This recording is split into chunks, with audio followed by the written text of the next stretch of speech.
15 degrees, you can see your breath. Out here in the lake effect, breaking tables like it's poetry. Where else would you rather be? Pinto, Ron, Elvis, and the Lay Poncho. The members that you need to know. 'Cause once you out here, now your family. Where else would you rather be? Where else would you rather be? Welcome into the Nickel City Crew. I am your host, Rob Crippen. Please like us on Facebook and follow us on Instagram and Twitter at Nickel City Crew. This episode, along with all of our episodes, are presented by Crippen Legacy Entertainment here on Spreaker and StreamYard. We're so glad that you're joining us for some of your Buffalo Bills and NFL content again today. And as always, these are my Bills thoughts said out loud. It's a vibe so ridiculous. Since 12 plus 83 was 6. The shout rocking like a symphony. Where else would you rather be?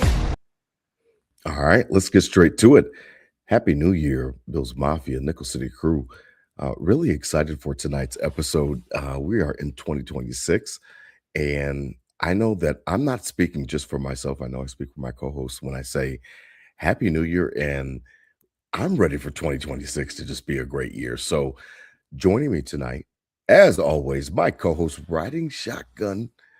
Check him out on Instagram and Twitter at Adam Rupsick, RUPCZYK. Holla at the crew. Dump Truck DT. Holla at the crew. Happy New Year, sir.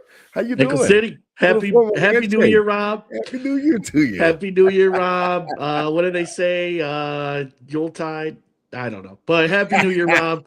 2026, new year, new us. Nickel City, doing our thing as always, kicking into the new year, and I can't believe it's already week 18 of the NFL season. Here we are. Happy to be joined tonight, and everyone out there listening, Happy New Year to you. So let's kick it off, and we your wish came true. Fast forward through the regular season. Let's get to the playoffs, and here we are. So Happy New Year, Nickel City. Let's rock and roll.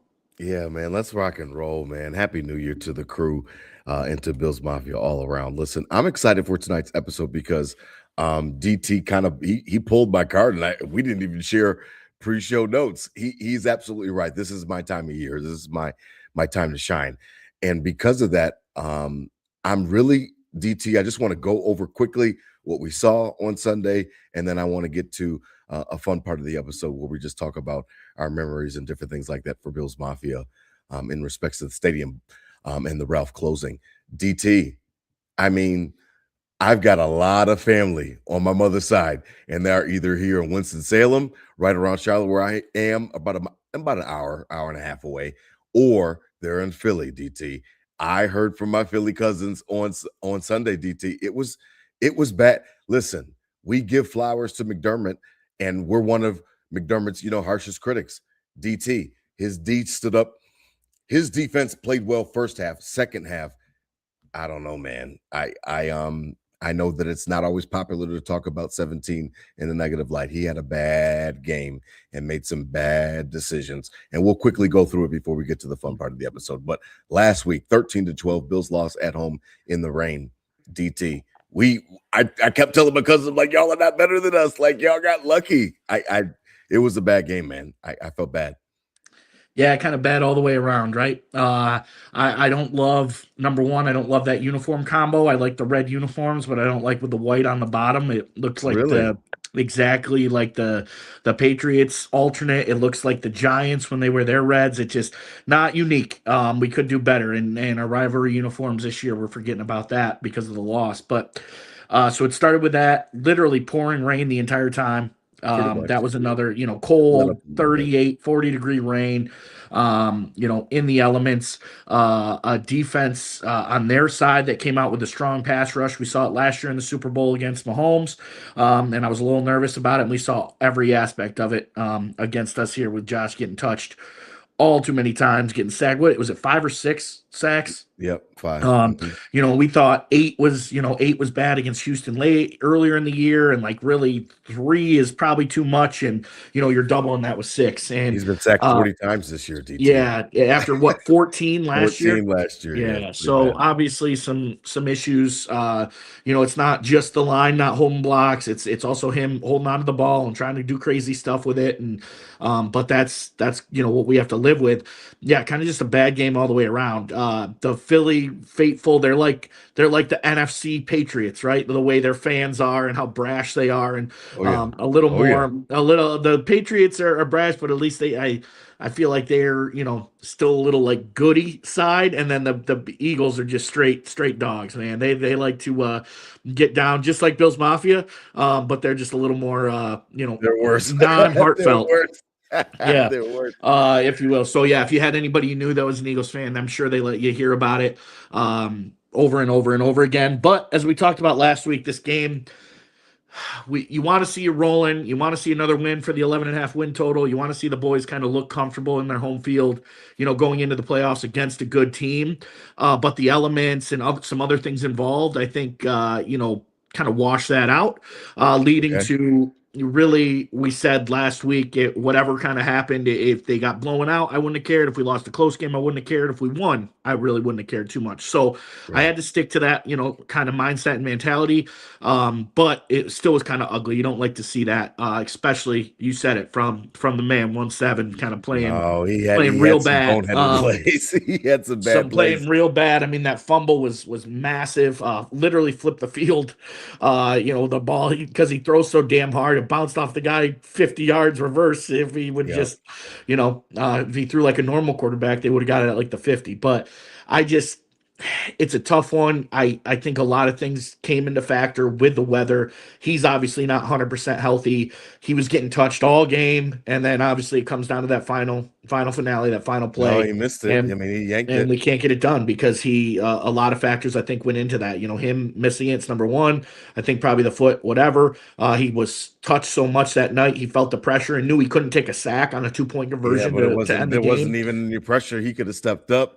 He could have took his time, and it was just. But I'd say all those were factors to kind of make him just chuck it, right? And you're right. You rarely ever see, you see him miss, but not like that, and so that was concerning. But also, as we talked about, kind of the growth of Josh Allen, how coachable he is, like the stuff that he rarely now at this point in his career makes the same mistake, twice, other than that run backward sack. He still loves doing that, but everything else he does clean up pretty well. And but he just got touched way too much and sloppy game all the way around. I like that the defense can come out and kind of put the nails down and hold them. But Philadelphia on the other end was kind of knowing all year. That's why their fans are frustrated at him, because they weren't playing to their full potential and kind of let off the gas in a lot of situations. And in this case, it was kind of clear. Right. They just weren't being aggressive at all. Credit to the Bills defense for that, to clamp them up in the second half. But I don't think Philly was really trying too hard to make things happen either, until the Bills got back in. But they got back in so late,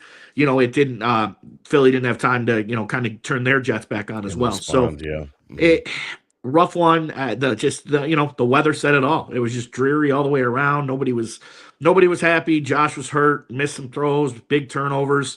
A game you like to see, try to get the win going in. And then this week's way more just kind of relax and rest everybody, and we're sitting in our spot. But I just you got to take glass half full. What did you learn from it? No, we're getting ready for the playoffs, and pretty much, 80% of that game was unacceptable if you're going to move on, especially 3 games on the road this year. So hopefully this team did learn, and, we get used this week as kind of a makeshift bye week to get healthy. A lot of guys are already out. And then, a week and a half until we play for keeps. So and it's interesting when you speak about it that way, because of the fact that, like, you're right. Like, it's the pressure cooker is about to turn up, DT, and it's about to be that time of year where, the rubber is literally getting ready to meet the road. And when you talk about it, I'm wondering, as we transition, I don't know, like, what the matchups that you would feel favorable about, but I know that I called WGR the other day, and I was like, listen, I think that Jacksonville's the most complete team. I heard it earlier in the morning, and, I agree. I heard, actually. We had a couple of Nickel City Crew followers reach out to me and say, hey, I just heard Rob on GR. Oh man, I called the afternoon, man, and I was like, listen, and Shope kind of dismissed it. He didn't dismiss it, but he said mostly that they don't want to see us either. And I can understand that. And that's exactly some of the sentiments, DT, that I have sent out this past week was that listen, I think that the Bills, I'm not scared of any AFC team that we have to possibly play. I think that we could beat them all. Unfortunately, I think that we can lose to them all as well. I think I can come up with a scenario in my head almost for all of the teams outside of Pittsburgh where we would lose the game. And I think that that's the most unsettling part. I think I said that a couple weeks ago, DT, that it's that dichotomy of we could beat any team, but we definitely it wouldn't surprise me if we went down to Jacksonville and lost, or we had to match up again with Baltimore and we lose, or we go to Foxborough and we trying to beat them a second time at their play. Like it's the playoffs, man. The anxiety is what I live for. So I'm ready for this time of year. Yeah, and it's I think that almost concern is cranked up a little this year because of the losses we've had, right? They haven't been like hard fought, loss. Obviously the Eagles game was a 1-point loss, but it still was a horrible game, in a team that, you probably should have beat at home when they didn't do anything in the second half. Like you gotta find a way to pull that one out. But that the Houston loss where he gets sacked 8 times and they can't move the ball. A kick return from Ray Davis saved us from, kind of getting embarrassed. A shitty Falcons team on Monday night, that Dolphins game where it was just brutal from top to bottom. Those losses were like, that's kind of what opens up to the concern, right? They're not, it wasn't like they were only against good teams and you had an excuse. The excuses were unacceptable. And so, yes, you could definitely lose to any of these teams in the tournament coming up because, they're there for a reason. They are good. The Jags are probably the most complete team. The Broncos have an outstanding defense. Patriots probably have the MVP at quarterback. And obviously anybody out of that AFC North other than the Browns, would be somebody you'd be worried about losing to. But with what Shope said, they got to play us too, and they, Josh Allen and the boys aren't the easiest matchup, no matter what. Even if they are struggling a little on offense, even if you can run on them a little on defense, I last year and the year prior and the years they were 13-3, they obviously showed they could lose to any of those teams too. It was mostly the Chiefs every time, but they did lose to the Bengals once. They did lose, so even when we were lights out and crazy good and nobody can stop us, we still showed we could lose to those teams. So yes, we definitely could lose to any of these teams, but I still think it's still our best shot compared to the previous years. So that's kind of where I'm at with it. I'm not disregarding anybody, especially after what I've seen this team do this year, and I've seen what they can be capable of, and I've seen what they can't be capable of in some cases. And that can't be capable results to a loss in any of the teams in the bracket coming up. I mean, we've lost to one of them in Houston already, and New England. So there's plenty of opportunity there, but I think we could lose to any of those teams in the previous years too, because we have, even when we were the best team in 13-3 and whatever. So that's what the playoffs is, but you got to take the opportunity that's in front of you, and that's without any of those guys in. With Josh Allen kind of be underestimated, if you will, right now by the rest of the league, to go in there and slap some people around and make that run. Yeah, I mean it's just interesting because like some of the stuff that we talked about, in the off season, it's not this is not the time to say nah. Like I want a parade, so I don't but and I know that it's not just about the receiving core, but I know that. A lot of it, like I respect like Dan Orlovsky. I heard him like just a couple weeks ago, right before New Year's, DT, and he was like, listen, the Bills have enough with their offensive line, with James Cook, with the weapons. He's like, as long as Dalton Kincaid's healthy for him, then, and I'm like listening it up like, holy, like, does he not like, so we're going to hinge this on Josh Allen at 86, who we can't, and it's just like, I look at it and it's like, listen, these are going to be 3 road games that you've got to win. And I don't want it to all hinge on Dawson Knox. I also don't want it to all hinge on the running game, where if a team shuts down the run, kind of like Philly did, and I know that Philly's got a great defensive line, but if a team shuts down our run, then it's over. Like, I can't have that in the playoffs because, Charles Barkley, y'all gone fishing. Like, there's no tomorrow. Like, so it's hard when you get into the tournament, DT, and like I'm looking at all the type of potential holes in the team, and those are some of the things that concern me because I want to be able to see us pass it if we need to pass it. And I get beaten and bludgeoned on Twitter on all those spaces where they said we can run all the way to Santa Clara. Maybe we can, DT, but what if a team stops James Cook in the offensive line? I've got to rely on Josh. And that if that means putting on the cape, then that means putting on the cape. What if it was different? What if switch out the Broncos for the Chiefs, like everyone thought? Broncos, are wild card are out, and the Chiefs are in the division. The Joe Burrow's in somehow. Lamar wins the North, which still might happen. Like, what if those guys were all still in it, and the Bills are sitting in their exact same spot? Right, 5 losses going into the last week, the same type of same season they've had, the same losses they've had, and we're going into this tournament as the 5, 6, or 7 with all those other guys in it. Where are we then? Are we way more scared and saying, "Well, we're screwed"? We're about to say we got a real hard cliff to climb. So I think you're always going to find an argument for it to be hard. Even if you're the 1 seed through all this, and they couldn't stop because realistically you're a few yards away from winning, one more game and the Patriots losing one, and then you might have the opportunity for a 1 seed with 3 losses or even 4 losses, and then it's still basically the same team, So I just think like we can find an argument that anybody can beat us in any year, and no matter what, who's in it and who's not in it. I think if they do take away the run, we do have that guy that can kind of change things around, and we've seen that. We have the coordinator that can call up the plays. We've seen the magic in the playoffs of Josh Allen, and will we see that again? Hopefully, right? And he just kind of takes over and makes it happen if it has to get to that point, But you got to remain confident. A team that is strong. There are flaws to it for sure, but you have the catalyst, you have the nucleus, you have that guy that can do impossible. And that's kind of where I stand with it. Like, I can't get too scared because those other teams don't have that. All right.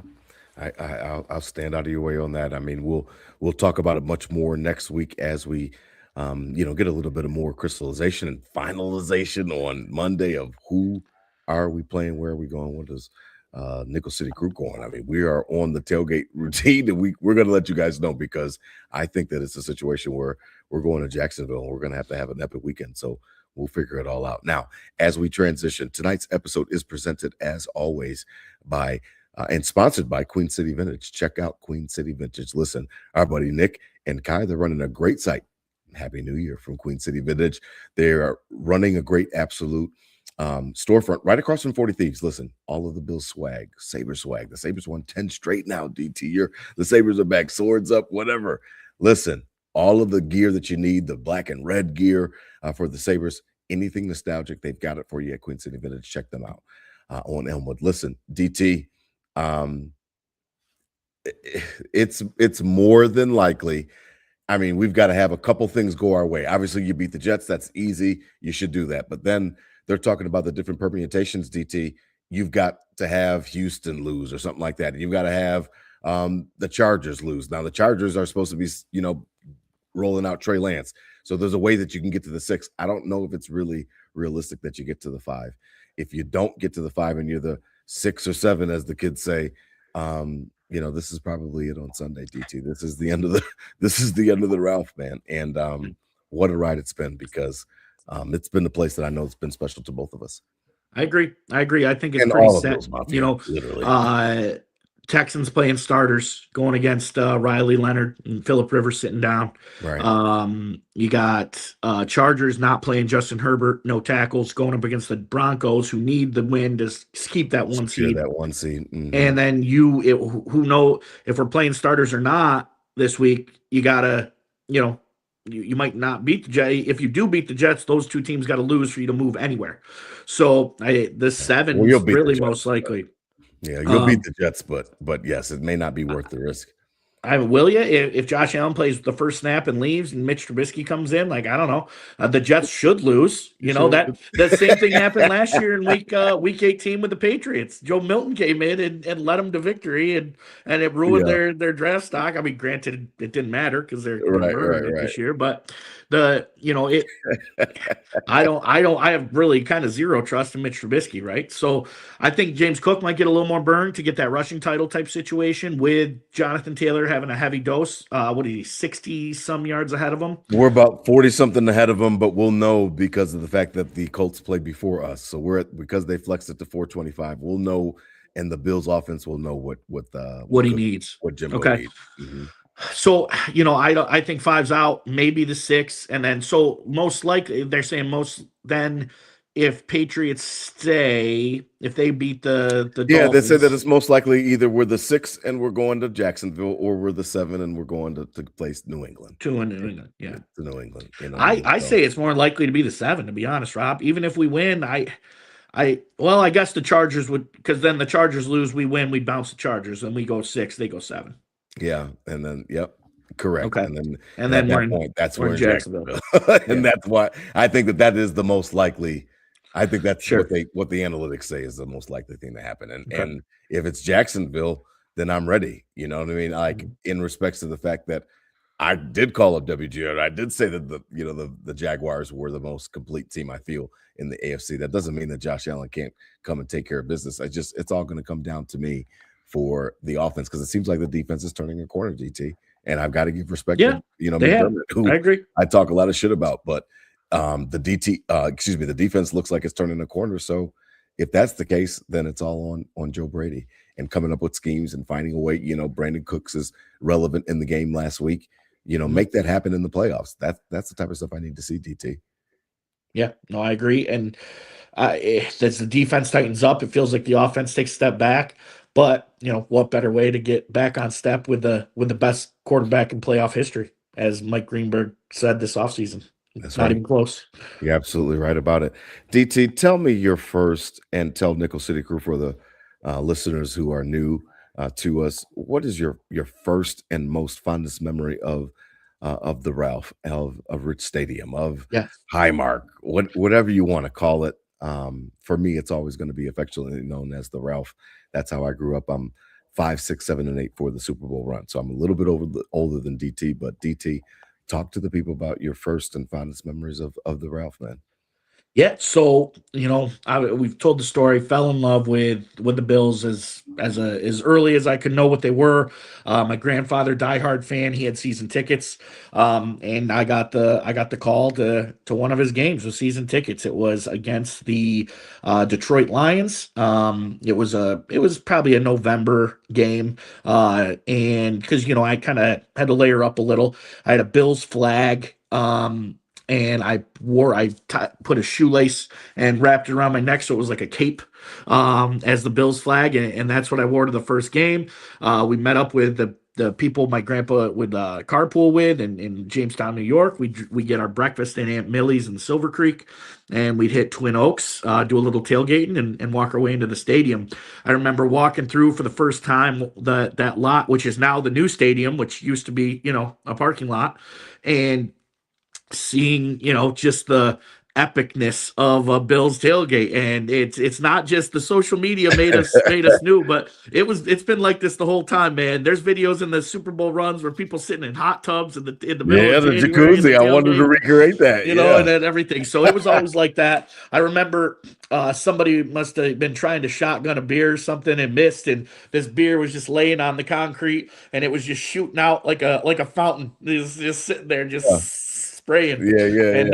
And we walked by it, and I went into that stadium, and we were in the season tickets, and there was a band performing at halftime. I don't know if it was the UB band or some college band in New York somewhere, and they performed at halftime, and then they left.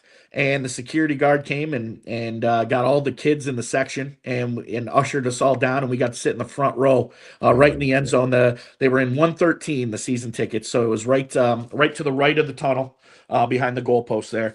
And we came down and we were able to sit in the front row. My first game, I moved down there, and I think it was like Jay Reamersma had a touchdown right in front of me.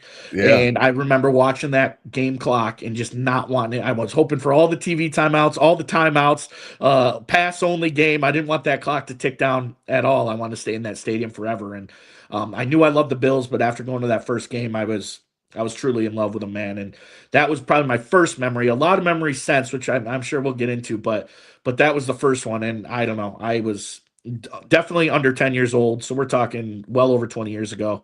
Yeah. And I remember it, I'll always remember it. Great day. Yeah. Yeah. I mean, I love when you They tell won that too. story. They Yeah. won too. And they won. Yeah. I mean, I love that. I had my first time at the stadium was like a preseason game, and it was with one of my dad's work friends. You know what I mean? But like, I just always remember like how intense he was about defense, and he's yelling out, "Let's go D, let's go D!" And we were playing the Steelers, and it was preseason, and like that was the first time I had been to the stadium, and all it did for me, DT, was it matched everything that I heard on the radio. My fondest memories, you guys can go back to the very first introduction of Nickel City Crew, and I'm explaining who I am, and I'm like, I was a Van Miller baby, like, you know what I mean? Like, I'm 5, 6, 7, and 8 for the Super Bowl run, and then I'm a young black man in Buffalo that goes to, like a black church on the east side. Like, we are in church all day, motherfucker. Like, we are in church all day, like Sunday school. And like, yeah, by the time you get out of church, it's late, and you are listening. It's already kicked off at 1 o'clock, DT, and you're listening to Van Miller. And I'm in the car waiting for my mother to get in the car, me and my dad and my brother. And we're just, that's how I experience the Buffalo Bills. And as soon as I get home, you're listening to those guys, and then you turn on the TV and you hook up with with the live broadcast. And it was like, that's how I became a Bills Mafia, fanatic. And then, being down here in Charlotte, DT, I missed the Bills when I moved here. Like, I was scratching. I tell that story all the time as a joke. I was scratching like a crack addict.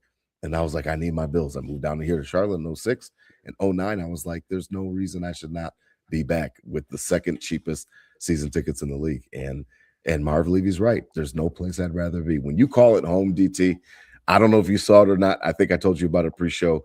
YouTube did a video, 45 minutes, Buffalo Bills, about the stadium, and like, it made me emotional at the end. Like, Steve Tasker made me emotional. Like, he made me want to like this was home. And that's how I felt every time when you talk about how you could take that deep breath at the tailgate as soon as you get out of the car, and then you look around and you could smell the charcoal on the fire, and you could see the stadium in the backdrop. Like, you felt so at home, and that's exactly how I felt. I would drive 650 miles just to experience that, and then drive the other 650 back. It was the best. It was always the best. I mean, going through it here, like, obviously a lot more recent memories, because they're just good now. And and I live in Buffalo, and I've gone a little more. That was during the drought. Yes.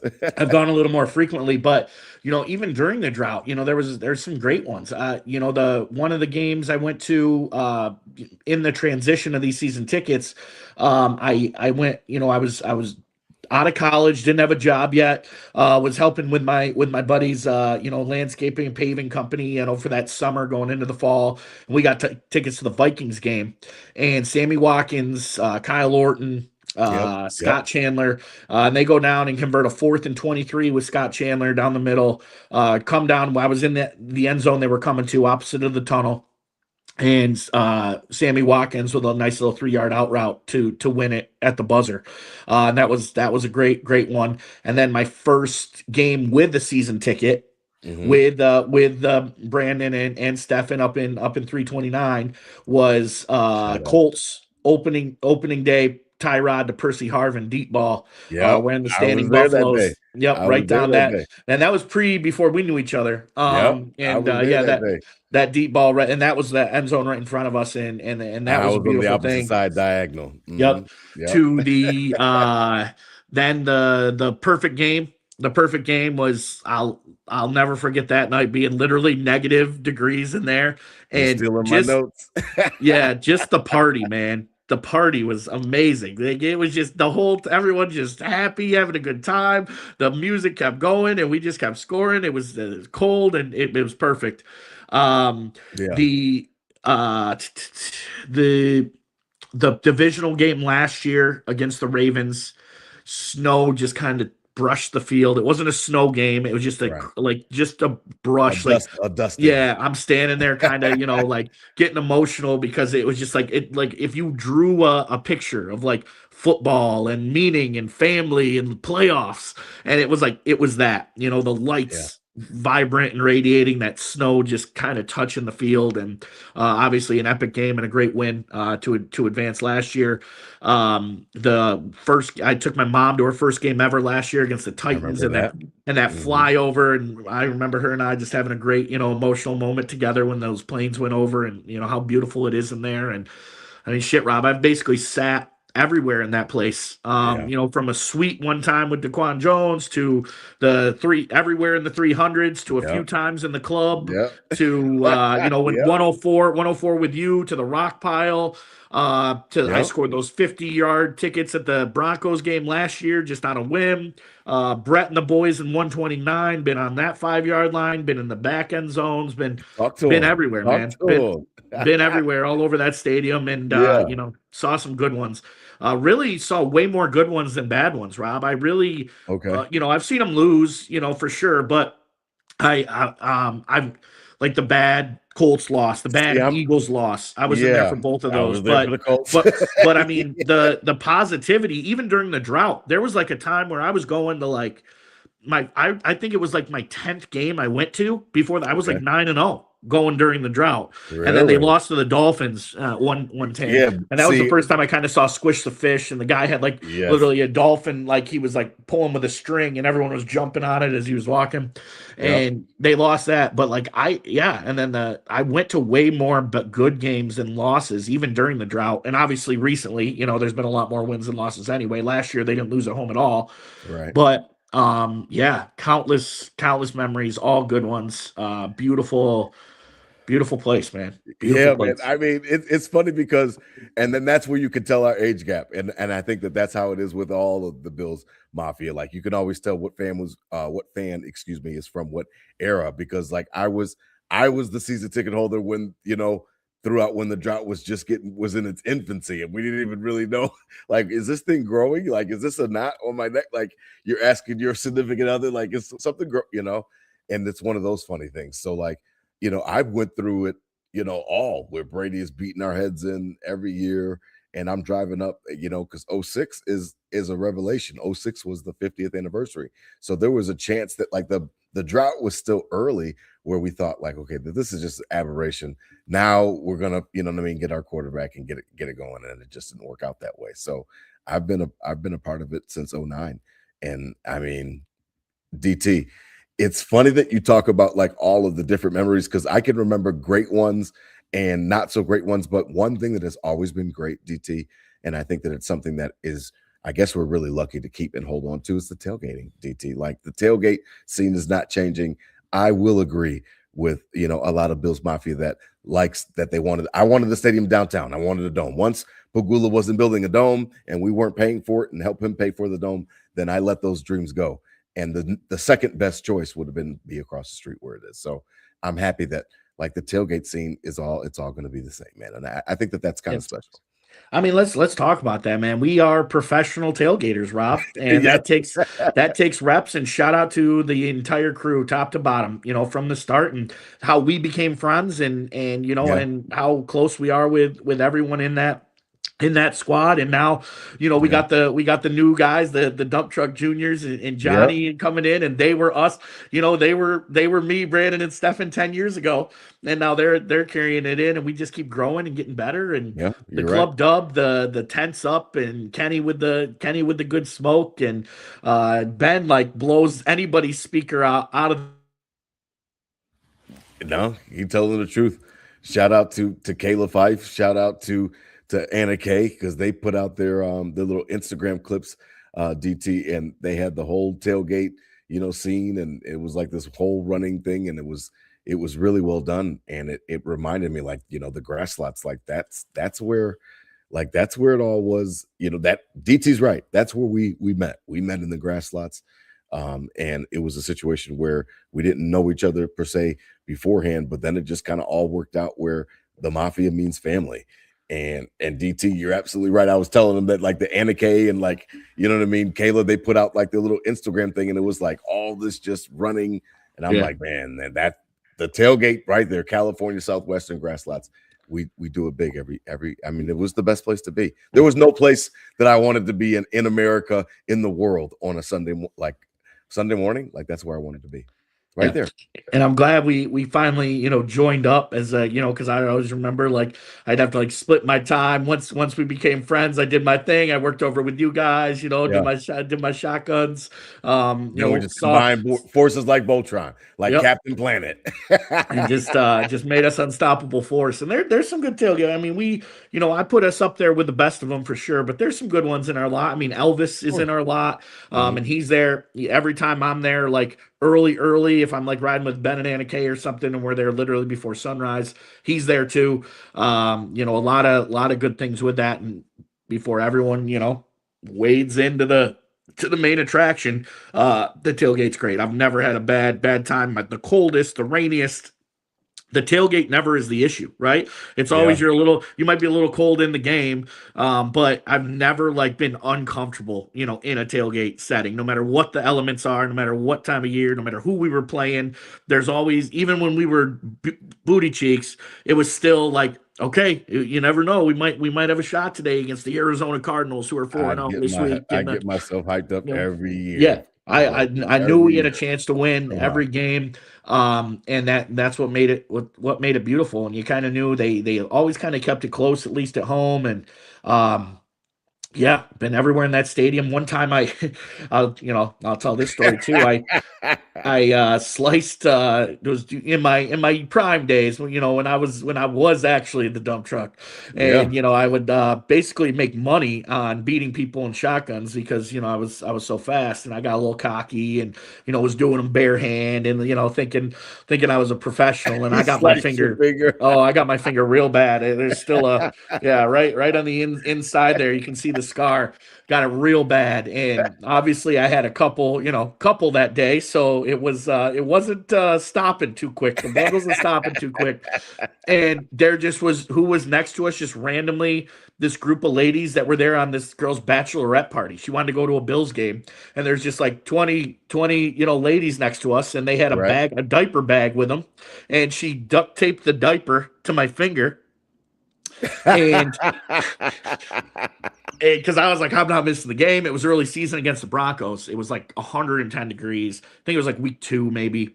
And I was like, I'm not missing the game. So I get up, we go through the gate, and I look down, and it's coming through the diaper. Like it's red through the diaper. So I'm like, oh, this ain't good. It's coming through the diaper. I've been walking. I've had a few today. I gotta probably get this looked at. I wind up in like the medical area underneath the stadium. For real? And I go in there, and like I'm all nervous. It's like pregame. I'm all nervous. Like, and so I give a shout out to I don't know if he's listening, but shout out to my old roommate in Syracuse, my college boy, Mark Fraboni. I was so nervous that I was gonna get like in trouble or something. So I gave his name the Bills thing. They're like, I didn't write my name, so I give him his information. And I go in, and they stitch me up real quick, put some glue on it, and they're like, "All right, how about no more beers today?" And I said, "No problem." And I was stitched up, ready to go, and I was in my seat before kickoff. And Mark Fraboni never got a bill, never got a letter. So it was, So if you ever need a medical, just hold until you go to a Bills game, and then go underneath, give them a fake name, and they'll fix it right up for you. I've been under the stadium, in the stadium, sat everywhere you could sit in the stadium. I had Jim Kelly football camp as a kid. And we do lunch in the M&T suite, and then we'd have practice out on the stadium. JP Lossman gets drafted. I picked him off in linebacker drills and was like, man, this guy kind of sucks. Jim Kelly, one of my worst memories, I thought I was a wide receiver back then, and we were running, doing drills, and he popped over, and he's like, let me get a rep. And it just happened to be the rep I was up on, and I beat my guy on the boundary guy, beat my guy, going right at 104, right into that corner of that end zone, Okay, wide by open. us. Yeah, by Wide me. open. I'm running a great route. Jim sees me, throws up a lob ball to me, and I went against all things I was supposed to do. Just keep running. It would have landed right in my hands, and I turned around and it went right over my head. And you could tell Jim Kelly was like, "Come on, man, keep running. I would have hit you perfect." And I'll never forget that. But that was in the stadium, and That's so crazy. man, I just so many memories. Even last year, Brandon, they did the season ticket, like 10 years a season. So Brandon couldn't make it, so he gave me the tour, and I went with my mother the day before I took her to the first game, and the tour was cool, like seeing the intricacies of that stadium and the ins and outs and where the press people sit, and all that stuff is kind of cool stuff that I've been in that Absolutely. stadium so many times but never seen like this side of it, right? So Yep. yeah, just awesome, man. Yeah, I'm gonna get emotional. Like everything is good. The only, like, not too many bad memories. The worst memories is if they lost, but like me personally having a bad time or something bad happening to Never, me, man. never happened. Even blew out my knee a few weeks ago in there, and it was still a good game. Josh Allen scores 6 touchdowns and they beat the Bucks. So it's just it's Yeah, it's man. great. It's great all over, man. It's been a good ride. It's been a good ride. It's been a great ride, like when I think about, I can't top you. I'm not trying to top you or anything like that, because those are some crazy great stories, like I remember so many, stories, a lot of them revolve around Ace, shout out the best man Ace. And like, I remember the game he missed like six, remember it was 6-3 Cleveland game. That was like, remember at home, and like that was like the word, I think Derek Anderson or something. I don't even know who the quarterback was, but it was really, really bad. It was 6-3 Cleveland. And I remember that like Ace was like out of commission, and like he was not coming in the stadium. And I like left his ticket. That was back in the days of ticket stubs. And I like left him his ticket in my car, and he's got his leg outside of my car door. You know what I mean? And like the windows rolled down, and I'm like, listen, man, you need to get it together. Like, we're all leaving right now. He's like, I'm going to meet you in there. I'm going to meet you in there. And I just remember always looking over my shoulder, like to see if he was there. And he never showed up. I stayed until pretty much the entire game. And it was like a horrible experience, but like it brought us together because of the fact that I was always able to talk shit like forever. Then I'm like, you missed the Cleveland game. Like, it was always something. I was always able to use that trump card. And I never used to lose any arguments after that. Everybody as one of those friends that couldn't make it into the Bills game. Somebody was friends with that dude that jumped out of the porta potty into the pit a couple of years ago. Yes, somebody knew him. Everybody's got a story and a friend for sure. I always talk about it, Rob. You and I we pride ourselves in being professional tailgaters. That's right. That term is like true. Like, I can look at for a 1:00 game, I can look at my watch and know exactly where I need to be. I need to turn it up a little. I've been talking too much. It's time's ticking. I need to turn it up. Or now it's time to relax. I'm a little wobbly. I'm a little wobbly and still seeing my breath out here. Maybe we got to be able to make it in.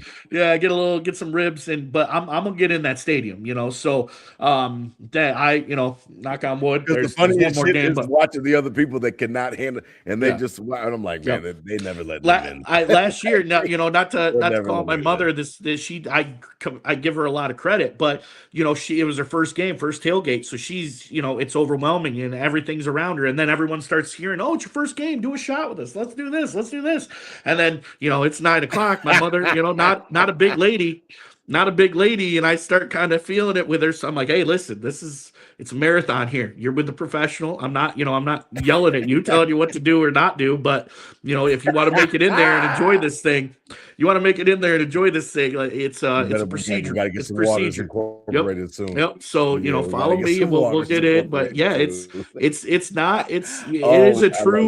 a true thing that you got to know what you're doing out there, Rob. And the beauty of getting a lot of reps is we did, and we did it right every time.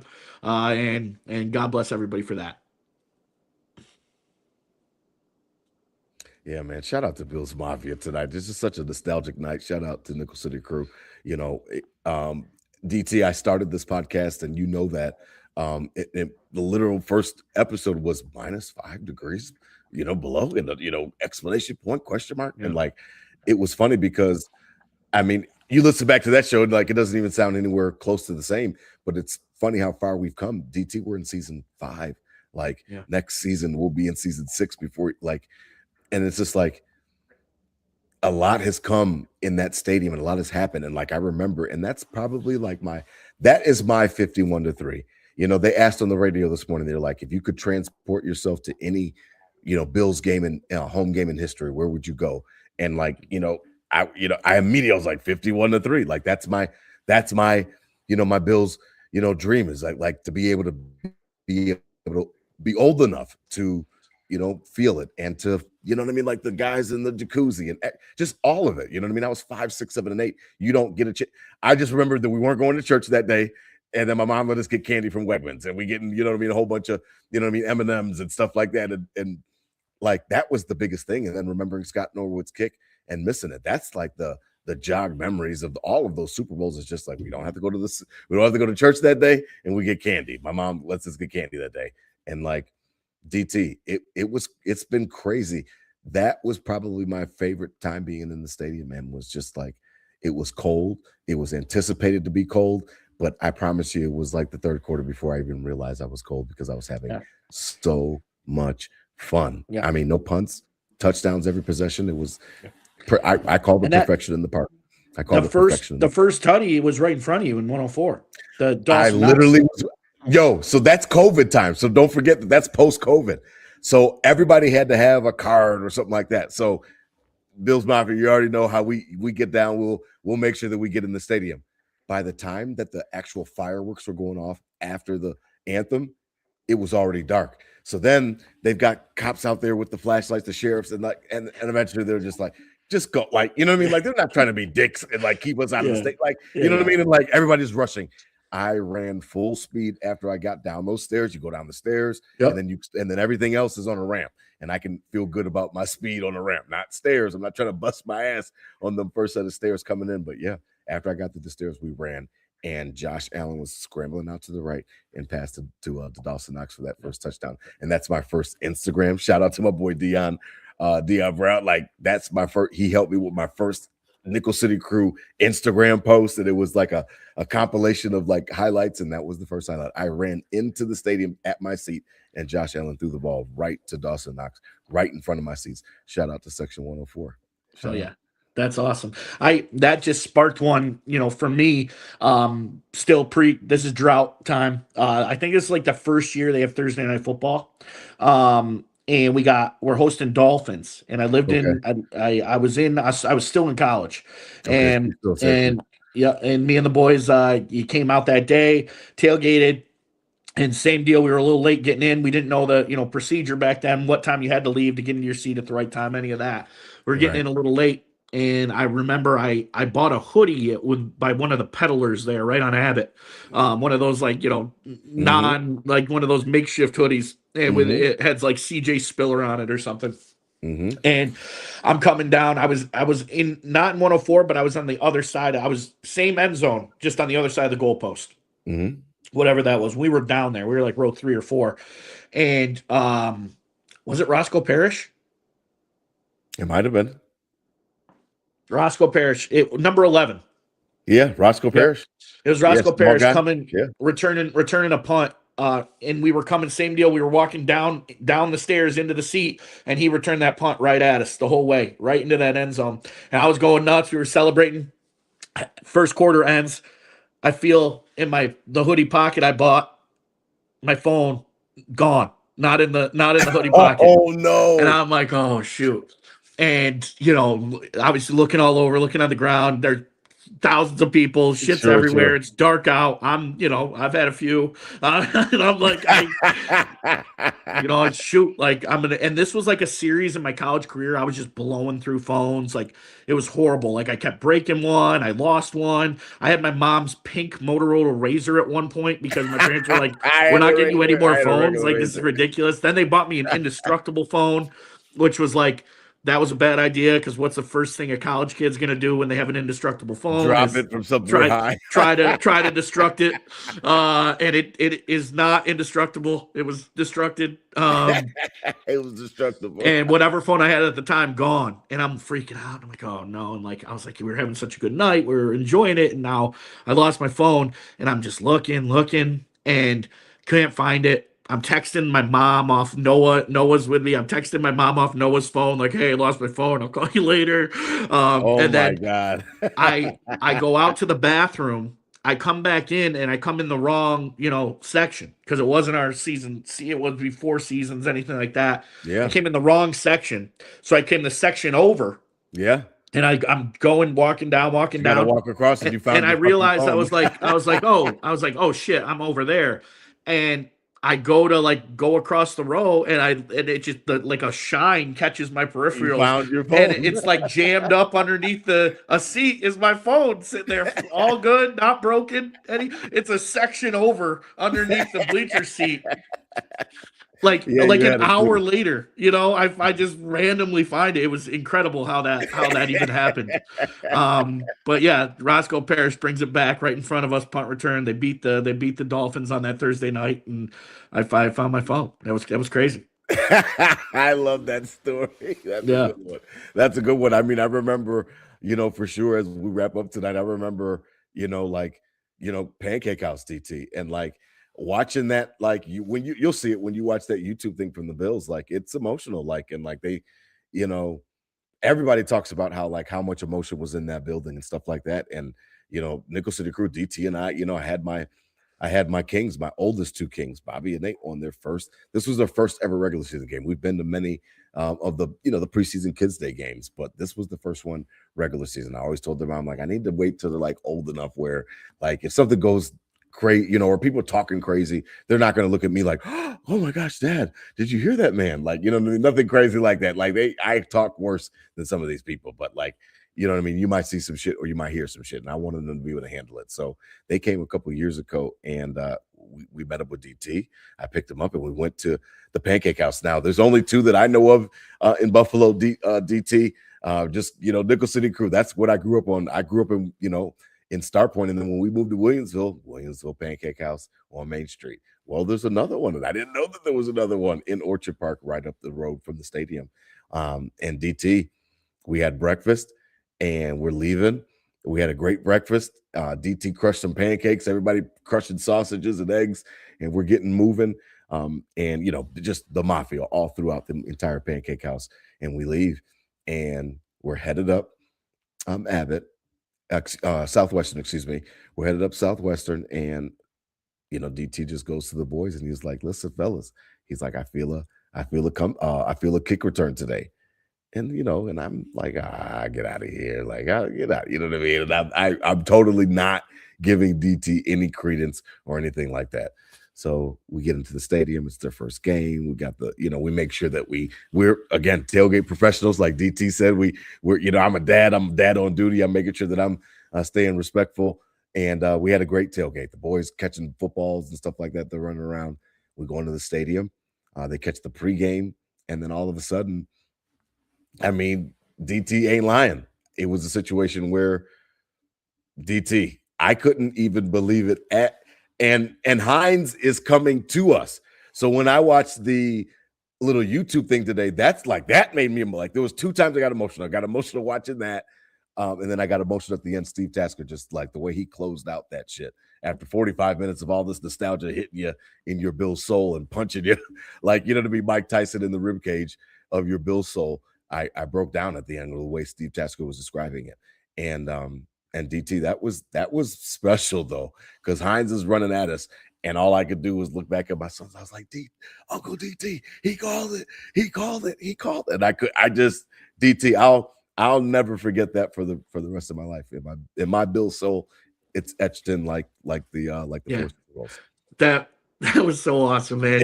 It was. I couldn't even believe that it was really happening. I couldn't believe it. I call it. I DM'd. I'm a little offended. Naeem Hines. He can't. I mean, he's a famous running back, but he can't be getting like thousands of DMs a day, right? And I DM'd him night before, and I said, "Hey, I'm feeling house call." I said, I DM'd him. I have the timestamp and everything right in his DMs. I said, you're going to get house call tomorrow. I'm calling house call tomorrow with you. Let's go. Wow. And then that's kind of what made me like pumped up about it too. Tell the boys like, yo, I think I'm feeling. That makes the story better. I didn't know that. Yep. And the night before, you were sold on it. I thought he would, hit me back on that, be like, "Damn, you, thanks, man. Yeah, you're right." But Yeah. house call, yeah. And I remember, and that's the first thing I thought of when he started to break. I was sitting with Ben and Anna Kay, in their seats, and he broke it away from us, and I said, "Oh, he's going," and then he took it, and you called me, and you can't, the Right. service is No, all at the stadium, I and you're like, couldn't. you called it. And I just go, house, house, house, house, house. Or from across the stadium. Yeah, Yeah. I look back at, you know what I mean? We were there, and Yeah, I that look was back. I love that, man. I'm glad the boys got to experience that one too. And yeah, that was a great one. That was a Yeah, great one. because we split because it was me, you, and then Greg, and my cousin Greg, you know what I mean? And so my cousin Greg and I sat with the boys, and then you went across the way with Anna Kay and them. But like breakfast, we had a great breakfast, and you said it on the ride over. And I look back at them like, I can't believe what just happened. Can you believe it? And it's a memory that I'll never forget for sure. I mean, what can you say, man? Ralph was to say you opened 1973. It's literally the house that OJ built. I know that. Yeah, I was happy that the YouTube thing showed a little bit of OJ. I've got no type of comments on anything other than these guys when it comes to what they do on the field. Like, it's the athlete. Like, we don't know what all these guys do and women do in their lives as personal, on their personal lives of athletes, like, or entertainers. Like, that's what they are. Like, I stay out of that. OJ was one of the greatest running backs of all time. He happened to be a Buffalo Bill, and it was the house that he built. And then so many memories from there. Like, Jim Kelly didn't even want to come, DT, to Buffalo to play. Like, he played in the USFL for the Houston Gamblers. Then they folded with Donald Trump that league, and like, he had to play in the NFL. Like, he had to come if he wanted to continue his playing professional career. And like, it was off and running since then. Bruce Smith in '85, right behind me, bad man. You got Thurman. I mean, Andre. Shout out to Marv Levy, Bill Poley, and those guys made memories, and they shaped, who we are now. And then, respect to McDermott and Bede for breaking the drought. The drought should have never been as long as it was. So that's why I'm always hesitant to pour and heap on praise. That it should have been done, years ago. Rex should have broke it, or Malarkey was supposed to break it the year that we played the Pittsburgh backups. Like that, it wasn't supposed to go that long, but. Irregardless, I'm happy that it's gone. I'm so happy and thankful for Terry Pagula and his family, and shout out and blessings to Kim that she always gets back to the best health that she can be in. And they kept the Bills here, DT, and that means a lot, man. It does. Yeah, and we're yes, like we obviously you're a touch it means older everything, than me, actually, because I'll probably break down if the Bills move. Like, it means everything. It means for sure. And I mean, you were talking about, man, if we kind of missed that first glory stage, suffered through it a little bit, and now we're kind of in the second glory phase. Yeah. But we are in that, within that rare, like, people were in that rare part where they started coming in the 80s, and then they saw them get really good, and then the tail end of their fanhood was the drought, and kind of opposite for us. The beginning was the drought, and then it transitioned to to being good, and then we're going to kind of get a taste of both the stadiums. There's that group of people that went from the rock pile to the Ralph, to get it started, and now that's us now, right? We're going from the Ralph over to the new Highmark, and we'll be able to tell stories of both of them, as we go. We're still young enough where we will have a few games over in that new place, hopefully, and hopefully the first one next year is that Thursday night matchup, and they're dropping that banner down, and I'm crying like a baby as they're looking up at it, and know we did it, and how picture perfect would that be? But wow, yeah, they just keep coming. Like, those, obviously the quick ones that are in my memory, but now, like, if I really sat here and think about it, like, there's just hundreds and hundreds and hundreds of little nuances of that place and that stadium, and funny things you've seen, and compassion you've seen, and the bad things mixed with the good things, and how it all is one. And wow.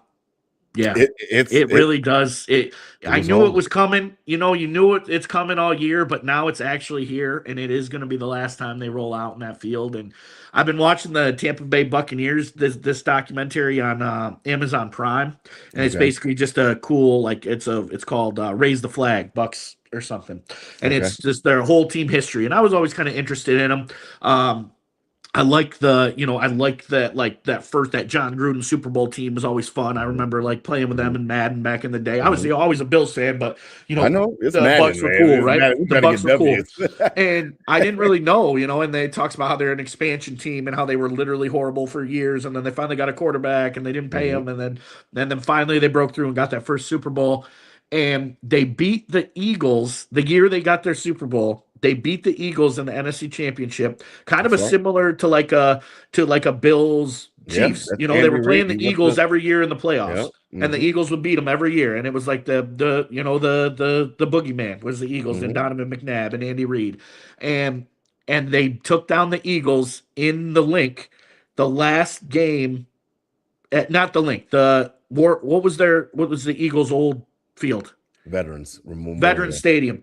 They took down the Eagles in the NFC Championship game in the last game of Veteran Stadium. They beat the Eagles lost last game in that career. The Eagles lost to the Bucks and went on to win the Super Bowl. And so now, me, the homer and optimist and glass half full that I am, I'm thinking like, good, we're not going to host that AFC Championship game, so we can't get beat in the last game, of the and ruin our season. No matter what happens Sunday, we win or lose against the Jets, we're still playing the next week. So that's Yeah. not going to happen. But going on the road, taking a team out, closing their stadium with a victory, and then going on to win the Super Bowl. The Bills closing their stadium and then going on to win the Super Bowl and then hanging that banner. The first thing you do in that new stadium is hanging that banner. Like that's just going to change all the curse talk, the Buffalo's shit talk, the everything why we can't get it done. And we raise a banner in the new stadium. All the mojo is good after that, and I hope it's years and years and years post Josh Allen of success for this team. So, yeah, it's going to be an emotional day Sunday, but a beautiful It one. is. Like I said, there's even during the seventh, and that's what I think the beauty of this whole thing is, Rob. Like, even with all that BS, like yes, the last 7-8 years have been awesome. They barely lose at home. It's great. We beat the brakes off people. Right. Josh Allen's a superstar. That's all fun. Prime time, Mm-hmm. all that shit. But even during those bad years and that drought and going to all those games, like to rarely have a bad experience in that place just shows shows how sweet it is, man. The How sweet Mafia, it man. is. Yeah, Yeah. man. It's all of it. It's the tailgating. It's the game. It's how many times we go out there and the tailgate was the most, like we were more focused on that and enjoying that because we knew we were getting ready to get our heads stomped when we walked into the stadium. But we're still coming and we're still showing up. And I think that's what makes, I know that's what makes Bills Mafia so special is that we still show up for our team. Josh Allen talked about it when he first came here about how they were, we're here when the team was shitty. Like, all of the guys have talked about it because of the fact that it's just who we are. And the Ralph is a big part of it because that was our communal place. That was our church, for lack of a better term. That was our sanctuary, the place that we could all come. And that was all races. That was all, all creeds. We're not Philly. We're not San Francisco or the Raiders where we're fighting amongst each other and all these different type of fights breaking out. Sure, guys get fucked up in the stadium and fights break out, but it wasn't like, it's Canadians.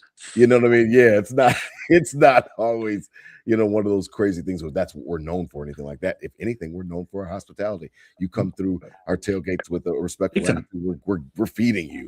We're giving you drinks. We want to show off like how great it is, right? Yeah, absolutely. I love it. Yeah, that's what makes Bills Mafia, so wonderful is the fact that we extend that type of love to all of the NFL because we're just happy to have our Bills and we're happy that you're here and we hope that we beat your face in today and your quarterback sucks and if it's Brady, we'll really let you hear it. So like that's how it was for me growing up, DT, for sure. After the Super Bowl run, and I'm happy that we met. I'm happy that we met there. And that kind of crystallized our friendship and led us on our way here. Nickel City Crew, we really appreciate you tonight. We've gone over, but I could sit here all night literally and talk about games and like the worst game I was at, and all the time. I mean, DT, the power went out one week. Me, DT are there with our little girlies. The power goes out. LaDainian Tomlinson, Phillip Rivers, and power just goes out. I don't know what hit what, but the power went out. Like we've been at that. We've just been like all over that stadium. Like Monday Night Football. Where we play the Cowboys, and that's Romo. Like, what does he go 5 picks? I'm in the upper deck right corner, to the left of the tunnel.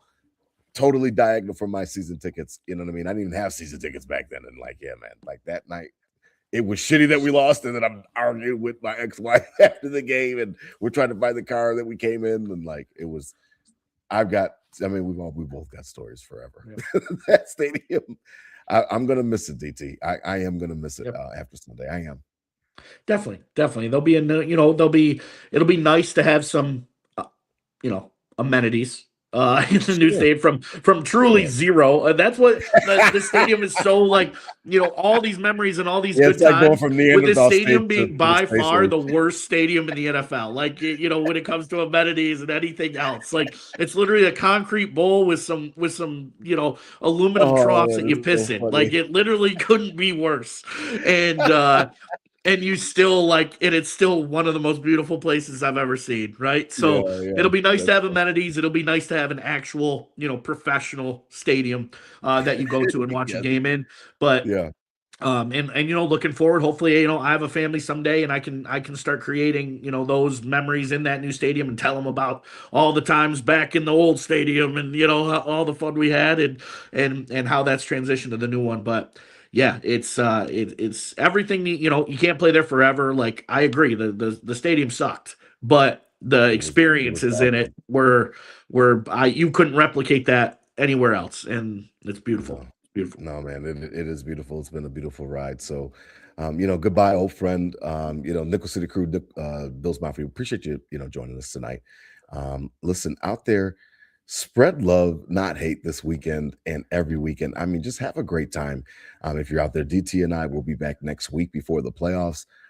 We will reveal finally our playoff plans. But DT, are you headed out there tomorrow on Sunday? Sunday? Yeah.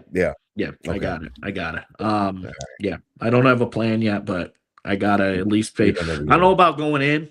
Mm-hmm. But I need to be on ground and give a final, deep breath and look at it. Drop her roses. Give her her roses. You know what I mean? Kiss goodbye. Yeah, absolutely. I wish I could, so definitely do it for me. Listen, these were my Bills thoughts said out loud. I mean, listen, the Ralph, you'll forever be Bill's home for me. I know for so many members of the Mafia, the ones that don't go all the way back to the rock pile on Jefferson and Best, everyone else, it's the Ralph, it's Rich Stadium, it's Highmark, it's New Era Field for a half a second. It's whatever you want to call it. But for I know from Nickel City Crew to you that was home for me for sure, JT. Yeah. Man. Well, we got we need 12-5. Need that win total. End the season on a positive note. And the Ralph and the party. They say they're bringing extra security in. So you can't yank your seat out of the concrete and take it home with you. But I don't know, man. I think they're going to see some shit they're not prepared for. I don't think they're prepared. This is a. Are there any non-metal socket wrenches? I don't know how that works. How are you going to get? You and I are just two of hundreds of thousands of people that have had those experiences through the last 50 years, and I think that it's going to be emotional Sunday, and I don't think they're, even with extra security, I don't think they're ready, man. I think there's going to be some unruly shit going on in that place, and it'll be interesting to see kind of how that all goes down. They're doing a good job of trying to pump in the we'll sell everything, it'll be up for you can buy your own seat. All this they're like pump you up for it, and it's but some of these people in there, I bet you that thing. It's a 4:30 game. A lot of these people are getting there. Some people might be pulling the 12-hour shift. If you're the Kennys of the world and coming right from the farm and getting there before sunrise, when it comes down to a 4:30 game, and you're going to tell some of those people that have been logging in there after a win, they can't take the cup holder they just kicked off. I think it's going to be. I think people are going to be coming home with some nice merch. Take the ketchup dispenser from your concession stand. Take something, man. Go in there, Mafia. Enjoy yourself. Be careful and pay homage to a truly beautiful place. Yeah, man. Yeah, pay homage for sure. I think that you're absolutely right. A few trinkets will be taken back for souvenirs for sure. So we condone that here at Nickel City Crew. We're all for the nostalgia, man. We love the Ralph. And again, a goodbye, old friend. DT, hit him with a Go Bills, man. Let's go 12-5, finish strong. Go Bills, red helmets. Go Bills. I love it. Love it. Love it. Love it. Love it.